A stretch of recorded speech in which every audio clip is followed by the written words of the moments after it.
आप सभी व्यूअर्स को मेरा नमस्कार। आज मैं आप सभी के समक्ष मिशन प्रेरणा के अंतर्गत जो गुणवत्ता मॉड्यूल का निर्माण किया गया है, आधारशिला, ध्यानाकर्षण और शिक्षण संग्रह। आज हमारी कक्षाओं में बहुत से ऐसे बच्चे हैं जो शैक्षिक रूप से कमज़ोर हैं। तो शैक्षिक रूप से इन सभी कमज़ोर बच्चों के लिए ध्यानाकर्षण मॉड्यूल का निर्माण किया गया है। तो आइए हम आपको ध्यानाकर्षण मॉड्यूल में जो 18 शिक्षण तकनीकियां हैं, उनमें से एक शिक्षण तकनीक जिसका नाम है शैक्षिक नवाचार, और उसमें कॉन्सेप्ट मैपिंग पे हम आज आप सभी से बात करेंगे। वास्तव में कॉन्सेप्ट मैपिंग एक ऐसा तरीका है जो किसी भी कक्षा, किसी भी विषय के लर्निंग आउटकम की समझ का विकास कराने के लिए आप सभी शिक्षकों के लिए उपयोगी एवं सार्थक सिद्ध होगा। तो सबसे पहले हम सभी को यह जानना और समझना होगा कि कॉन्सेप्ट मैपिंग है क्या। संक्षेप में मैं आपको बताने का प्रयास करता हूं। आइए देखिए कि कॉन्सेप्ट मैपिंग है क्या।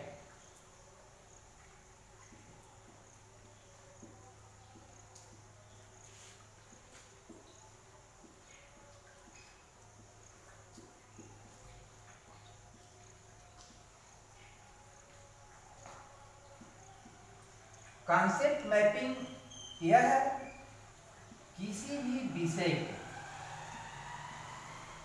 की एक रूपरेखा होती है। जैसे एक एग्जाम्पल हम आप सभी के समक्ष रखना चाहते हैं। विज्ञान कक्षा 6 एक लर्निंग आउटकम है। जैसे विज्ञान का अर्थ व इसके 11 चरण। अब सबसे पहले हम सभी को यह जानना और समझना होगा कि इस लर्निंग आउटकम पे हम कैसे कॉन्सेप्ट मैपिंग का निर्माण करेंगे। देखिए, कॉन्सेप्ट मैपिंग वास्तव में यह एक विषय की रूपरेखा होती है। इसको बनाने के लिए हम कोई बॉक्स में, यह बॉक्स चाहे गोला हो चाहे त्रिभुजाकार हो, उसमें हम उचित शब्दों को क्या करते हैं, लिखते हैं। जैसे अगर विज्ञान का अर्थ हमें कॉन्सेप्ट मैप की सहायता से समझाना है, तो हम इस प्रकार से इसका प्रस्तुतिकरण कर सकते हैं। जैसे विज्ञान में क्या होती है, जिज्ञासा होती है। विज्ञान हमेशा प्रयोग पर आधारित होता है, और जो भी प्रयोग हम करते हैं यह सत्य पे आधारित होता है, और सत्य पे जो भी हम निष्कर्ष निकालते हैं वही नियम या सिद्धांत बन जाता है। तो साथियों, आपने देखा ना कि यह विज्ञान का अर्थ जिज्ञासा, प्रयोग, सत्य और नियम। अब इस प्रकार से हम ये 6 बॉक्स बने हैं। अब इसको हम क्या करते हैं, 6 बॉक्स को एक दूसरे बॉक्स में क्या करते हैं, तीर की सहायता से जोड़ते हैं। अब आप यहाँ देख रहे होंगे कि विज्ञान के अर्थ को हमने इन बॉक्सों में एक उचित शब्द लिख करके विज्ञान के अर्थ का कॉन्सेप्ट मैपिंग बना दिया। साथियों, इसमें तीर का बहुत बड़ा रोल होता है। यदि हम इस तीर को ऐसे कर दें और इट मीन्स यह हुआ कि यदि जिज्ञासा, प्रयोग, सच, नियम यदि कहीं अगर किसी विषय के अंदर वह निहित है तो वह विज्ञान विषय का अर्थ बता रहा है। तो इट मीन्स आपने देखा ना कि एक सिंपल तरीके से हम एक शिक्षक के रूप में अपने बच्चों को विज्ञान के अर्थ को बताया जा सकता है। अब इसके 11 चरण को भी हम एक कॉन्सेप्ट दोहा के माध्यम से भी हम समझा सकते हैं। जैसे जिप्र, परि, निविड़,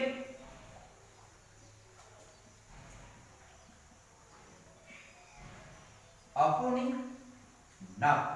अब साथियों, यह एक कॉन्सेप्ट शब्द ये, अब इसको भी हम आसानी से हम इस प्रकार से इसका कॉन्सेप्ट मैप बना सकते हैं। एक विज्ञान के 11 चरण, विज्ञान के 11 चरणों को जैसे जी मीन्स जिज्ञासा,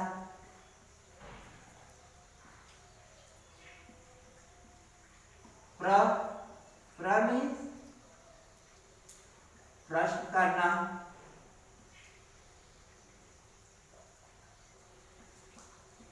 परि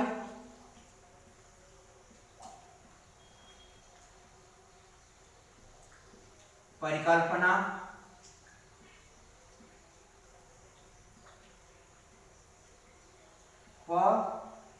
परीक्षण,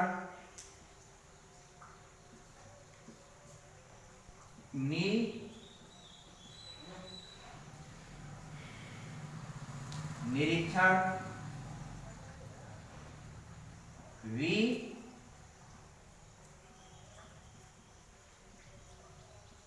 विश्लेषण व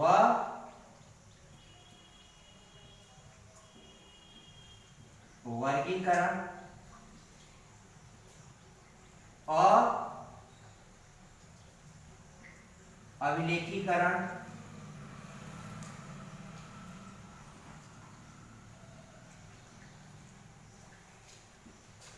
को का मतलब पुनर्विचार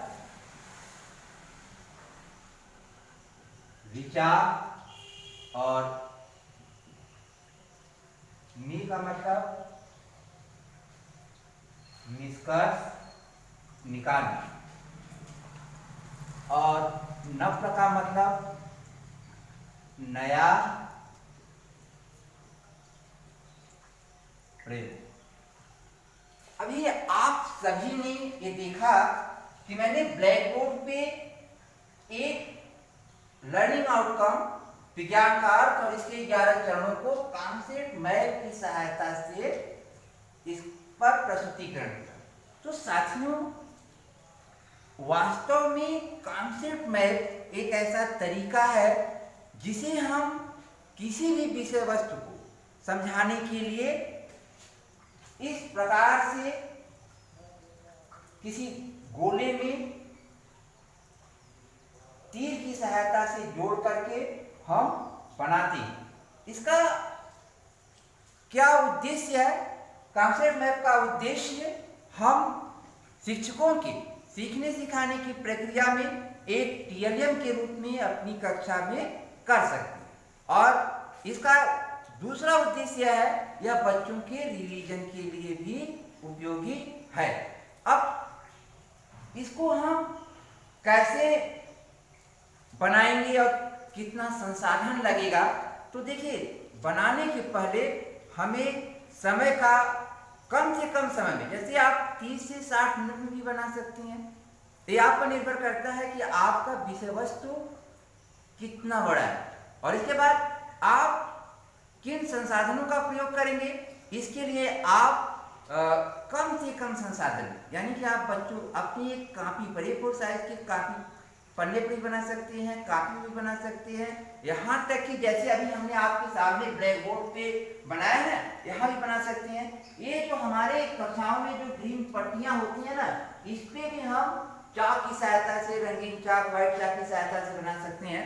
तो इस प्रकार से आप कम से कम समय में, कम से कम संसाधन में आप कॉन्सेप्ट मैप का निर्माण आप कर सकते हैं।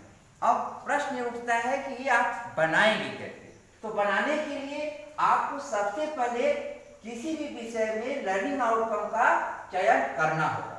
इसके बाद उससे उस लर्निंग आउटकम पर आपकी एक समझ भी होनी चाहिए। इसके लिए एज ए टीचर आपको उस विषय वस्तु को क्या करना पड़ेगा? सेल्फ स्टडी करना पड़ेगा।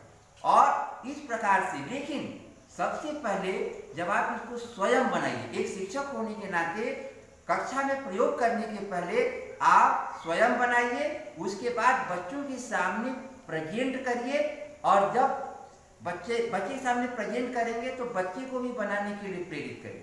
तो साथियों, यह कॉन्सेप्ट मैप मुख्यतया दो प्रकार का होता है। एक सरल कॉन्सेप्ट मैप जो छोटी कक्षाओं के लिए, कक्षा 1, 2, 3 के लिए भी हो सकता है, जो चित्राधारित हो सकता है, या कम से कम शब्दों का प्रयोग करके भी हम बना सकते हैं। दूसरा होता है जटिल कॉन्सेप्ट मैप। तो जटिल कॉन्सेप्ट मैप का मतलब ये बड़ी कक्षाओं के लिए होता है। और कॉन्सेप्ट मैप में हमेशा जैसे ऊपर आप एक बॉक्स बनाएंगे और यहाँ पे ऐसे इस प्रकार से आप क्या करेंगे?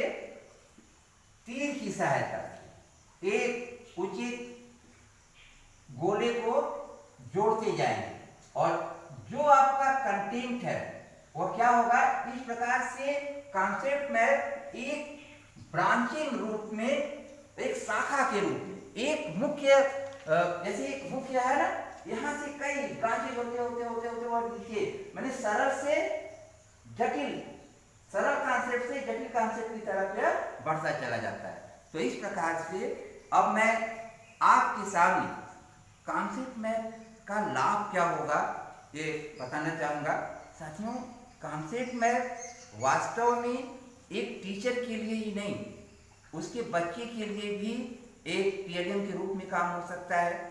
और आपका बच्चा इस कॉन्सेप्ट मैप की सहायता से अपने किसी भी लर्निंग आउटकम को समझ सकता है, यहाँ तक कि वो अपना आकलन भी कर सकता है। जैसे यहाँ पे है ना, अब अर्थ है, अभी ये आपने बताया है, अब ये यदि हमने ये खाली बॉक्स हो गया, तो यहाँ पे अगर आपने बच्चों के सामने क्लास में बताया है तो बच्चा निश्चित तौर पे यहाँ पे प्रयोग और यहाँ पे सत्य लिख लेगा। जैसे ये एक यहाँ पे है ना, विज्ञान के 11 चरणों का जिप्र क्या है, नी क्या है, अगर आप यहाँ पे खाली करेंगे तो नी का मतलब अगर आपने सही तरीके से बताया है, बच्चे ने उसका रिवीजन किया है, तो क्या करेगा? यहाँ पे नी लिखा है तो लड़का यहाँ पे निरीक्षण शब्द को लिख लेगा। इससे क्या होगा कि एक टीचर होने के नाते भी आप बच्चे का आकलन कर लेंगे। तो इस प्रकार से अभी हमने आपके समक्ष एक शैक्षिक नवाचार जो कॉन्सेप्ट मैपिंग था, उसके बारे में हमने आपके सामने बात किया। आप सभी इस कॉन्सेप्ट मैपिंग तकनीक को आप अपनी कक्षाओं में इसका प्रयोग करेंगे तो निश्चित रूप से आपका बच्चा आसानी से, सरल तरीके से वह सीख सकता है। तो आज हमने आप सभी के समक्ष एक ध्यानाकर्षण तकनीक जो शैक्षिक नवाचार था, कॉन्सेप्ट मैपिंग के बारे में हमने आपके सामने बात की। तो साथियों, फिर हम नेक्स्ट वीडियो में आपसे नेक्स्ट तकनीक पे बात करेंगे।